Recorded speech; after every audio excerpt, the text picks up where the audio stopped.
Assalamualaikum warahmatullahi wabarakatuh. Bismillahirrahmanirrahim.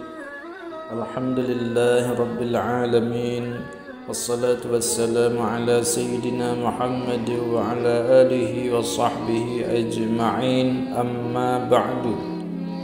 Sahabat pintu hikmah yang dirahmati oleh Allah Subhanahu wa taala, mudah-mudahan Allah Subhanahu wa taala selalu memberikan kepada kita semua sehat walafiat, dipanjangkan umur di dalam taat dan taqwa, dilapangkan rezeki yang halal, diberikan ilmu yang bermanfaat serta diampuni segala dosanya dan dimudahkan segala urusannya oleh Allah Subhanahu wa taala.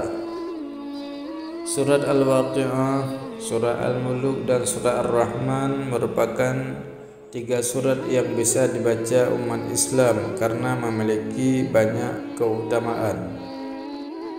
Kapan sebaiknya kita membaca tiga surat mulia ini? Jawabannya, waktu yang tepat membaca tiga surat ini adalah kapan saja dan dalam kondisi apapun. Sebab tiga surat ini termasuk surat yang terkandung di dalam Al-Quran, yang mana membaca Al-Quran termasuk tiga surat ini merupakan tidak terikat dengan waktu, sebab berbicara dengan Allah tidak mengenal waktu. Orang-orang yang beriman akan senantiasa mencari waktu kosong atau melonggarkan waktunya demi dapat membaca kalimat-kalimat Allah. Rasulullah sallallahu alaihi wasallam bersabda kepada Sayyidina Ali, "Wahai Ali, hendaklah engkau membaca Al-Quran dalam setiap keadaan.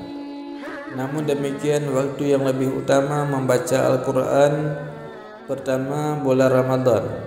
Para ulama salaf biasa membaca Al-Quran di bulan Ramadan, seperti Al-Aswad mengkhatamkan Al-Quran setiap 2 malam di bulan Ramadan, dan An-Nakhai melakukannya di 10 hari terakhir bulan Ramadan. Ulama lain seperti Qatadah mengkhatamkan Al-Quran setiap 7 hari secara terus-menerus, dan di bulan Ramadan ia menyelesaikannya setiap 3 hari. Khusus 10 malam terakhir ia mengkhatamkan Al-Quran di setiap malam. Kedua, di malam hari, waktu yang tepat membaca Al-Quran selanjutnya adalah ketika malam hari, atau lebih tepatnya di sepertiga malam saat orang lain sedang tidur. Rasulullah sallallahu alaihi wasallam bersabda, "Barang siapa membaca 10 ayat di waktu malam, maka ia tidak ditulis sebagai golongan orang-orang yang lalai." Imam Jalaluddin Asyuti dalam Al-Itqan fi Ulumil Quran menyampaikan sebuah hadis yang berisi anjuran membaca Al-Quran pada malam hari. Hadis ini diriwayatkan oleh Ubaidah Al-Makki secara marfu' dan mauquf, yang berbunyi, "Wahai para pengemban Al-Quran, janganlah kalian menjadikan Al-Quran sebagai bantal. Bacalah Al-Quran dengan sebenarnya pada waktu siang, malam hari, dan sebarkanlah serta renungilah apa yang ada di dalamnya. Semoga kalian berbahagia." Keempat, saat salat. Sayyidina Husain bin Ali meriwayatkan, barang siapa membaca satu ayat daripada Al-Quran dalam salatnya dalam keadaan berdiri, maka ditulis untuknya setiap huruf diganjar dengan 100 kebaikan. Keempat, di waktu pagi dan sore hari. Saat terbit dan terbenamnya matahari adalah 2 waktu yang paling penting dalam perubahan hari. Inilah momen yang tepat untuk membaca Al-Quran, termasuk surat Waqi'ah, Al-Muluk dan Ar-Rahman. Allah berfirman dalam surat Al-A'raf ayat 205, "Bismillahirrahmanirrahim. وَذْكُرْ رَبَّكَ فِي نَفْسِكَ تَضَرُّعًا وَخِيفَةً وَدُونَ الْجَهْرِ مِنَ الْقَوْلِ بِالْغُدُوِّ وَالْآصَالِ وَلَا تَكُن مِّنَ الْغَافِلِينَ." Ingatlah Tuhanmu dalam hatimu dengan rendah hati dan rasa takut pada waktu pagi dan petang, dengan tidak mengeraskan suara, dan janganlah kamu termasuk orang-orang yang lalai. Meski demikian, ada beberapa tempat yang lebih mantap dan lebih baik lagi membaca 3 surat mulia ini. Waktu yang tepat dan lebih utama membaca surat Waqiah pertama setiap malam hari. Imam An-Nawawi dalam kitab Al-Azkar menyebut bahawa Rasulullah SAW bersabda, barang siapa yang membaca surat Al-Waqiah pada setiap malam hari, niscaya ia tidak akan tertimpa kemiskinan.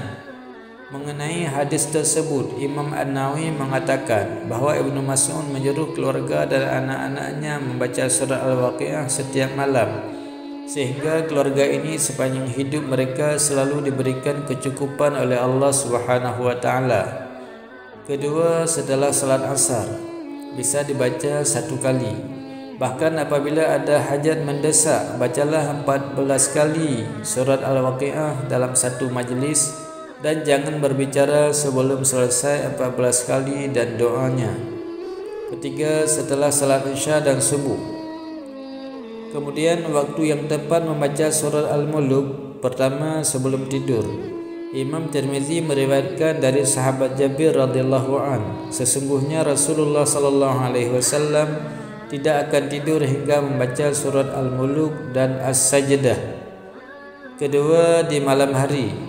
Waktu yang lebih utama membaca surat Al-Mulk lainnya adalah pada malam hari.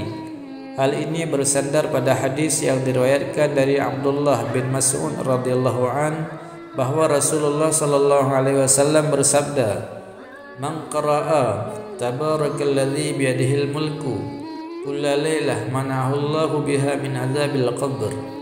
Artinya, siapa yang membaca surah Al-Mulk setiap malam, Allah Subhanahu wa taala akan menghindarkannya dari siksa kubur dengan surat tersebut. Hadis riwayat An-Nasa'i.